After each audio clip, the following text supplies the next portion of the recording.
Hey guys, J77 here doing a flashback review of Game of Death, starring, well, not necessarily starring Bruce Lee.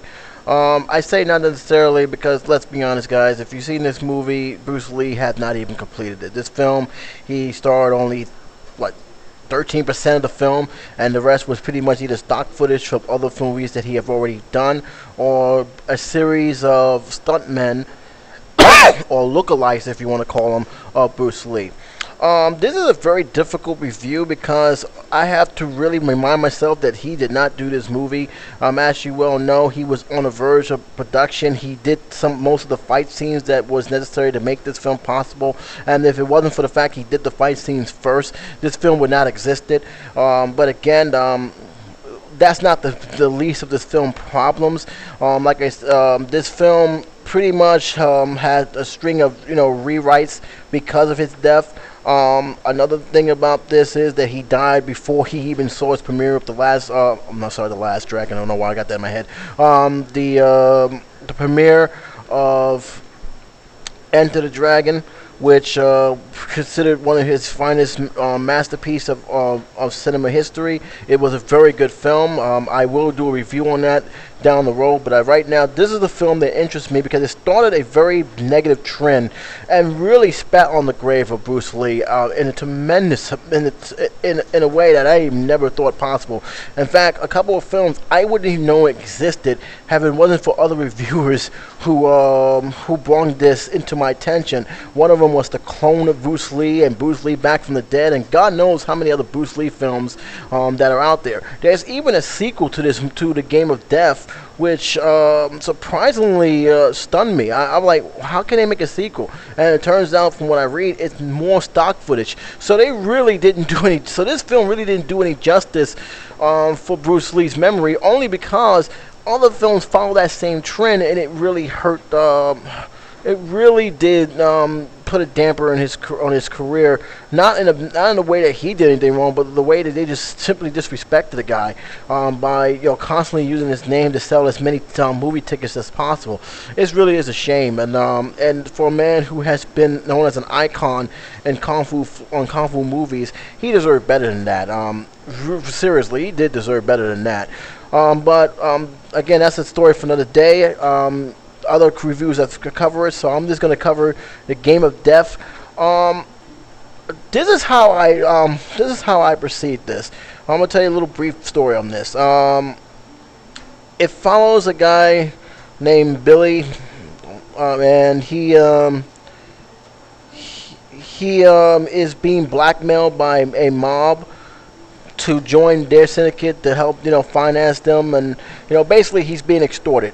They know his talent, they see him as an upcoming star, and he's starring in these films that they know is going to be great success, so they want to cash in on that success. Unfortunately, this character, he's very strong, he's very stubborn.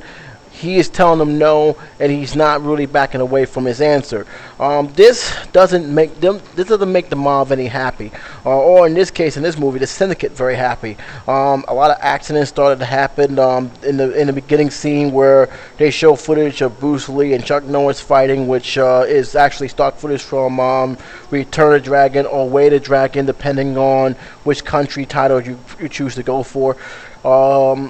There was a lighting that almost came down his head. In another scene, they basically following this guy around, threatening him in front of his girlfriend, basically beating him up inside his uncle's place of business because he's an actor. He's putting on makeup and he's fighting them, and although he's giving up a hand, he is basically getting just getting beat up. In the end, because there was just too many of them.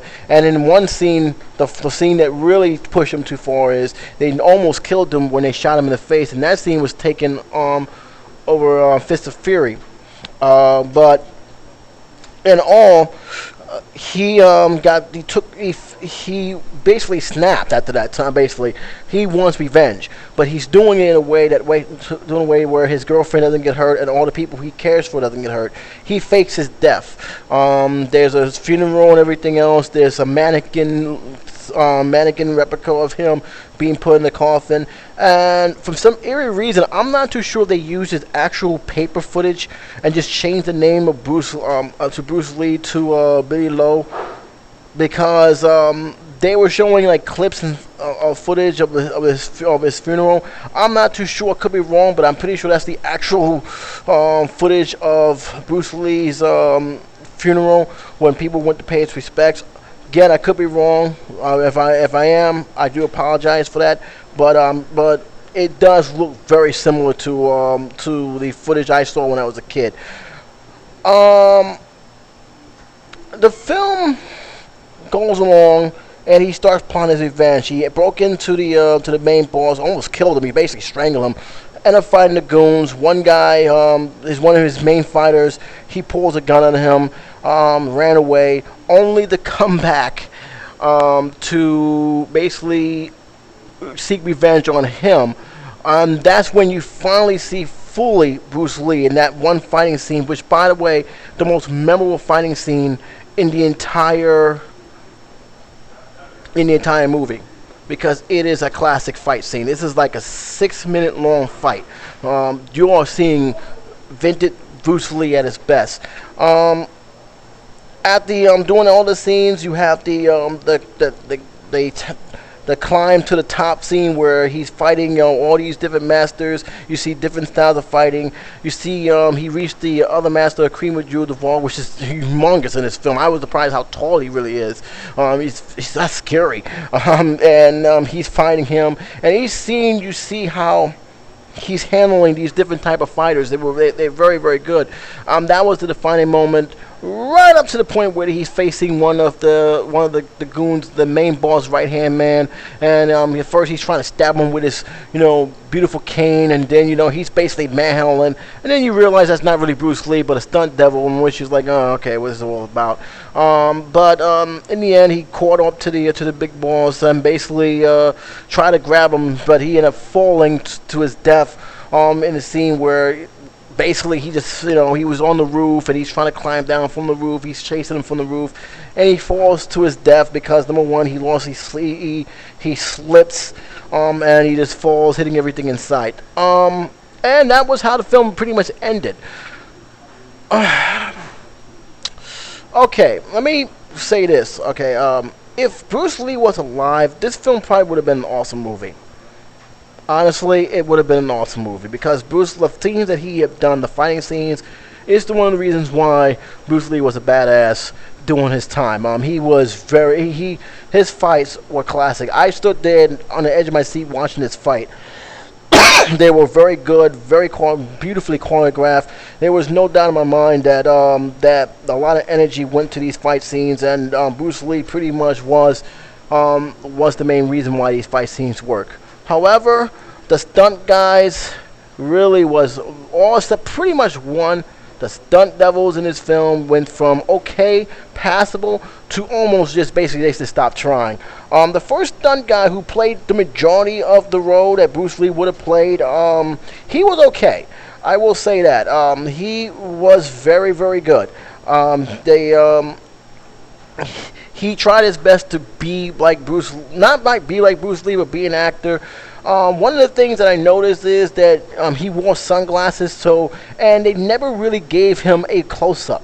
And which I think that was pretty much a good thing, because a lot of the stock footage here, and you took a look at him, really, it almost didn't match. When you look closely, you say, he really doesn't really look like Bruce Lee, but we can forgive it because at least he tried to be very good. At least he tried to be convincing, and I actually really much respected that first stuntman. The other two were horrible. I'm not even going to get into this, and most of this stuff is done by editing. In the very last fight scenes, that very last fight scene he had with the right hand man, it was obvious that they wasn't trying anymore. They basically. You can see one scene where Bruce Lee is all bruised up, and all of a sudden those bruises disappear, and then all of a sudden he has those bruises again. And then when you have the close up with him, with the devil, with the Bruce Lee lookalike, which he wasn't even look like Bruce Lee, he really was unconvincing. You just looking at this and saying, "Oh God, that's not even Bruce Lee. What they doing?" where's the bruises? Where's the injuries? And then when he finally beat the guy, you see the bruises, the black eyes, the swollen cheeks, the bruises, the blues and red. But when he's climbing the stairs, the only injury he had was a blood in his mouth, which he wiped off and went up the stairs. And I'm like, Jesus, you just ruined the film. You just ruined this from being possibly a good film. And that was the big issue with this movie, because the stunt devils really did hurt the film. Everybody else, however, surprisingly have done a very good job. They have tried to make this film work. And that says a lot, because these are actors. These are veteran actors who did this film, and they were very, very good. I have no problem with a lot of the acting in this film. I mean, you gotta understand it. This is a 70s movie, and you can't expect superb acting, but for what it's worth, they did their job, and they did it to a point where I actually was interested in all the characters.